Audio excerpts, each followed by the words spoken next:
And the integrity can go back to Joseph, who was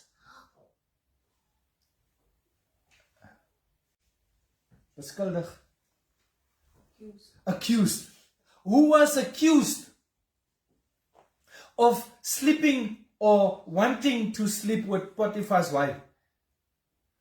Whether it was a want or need or not, or whatever, a want or not, because of the way he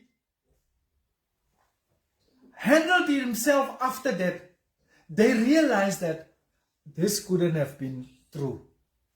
This guy, that was a lie.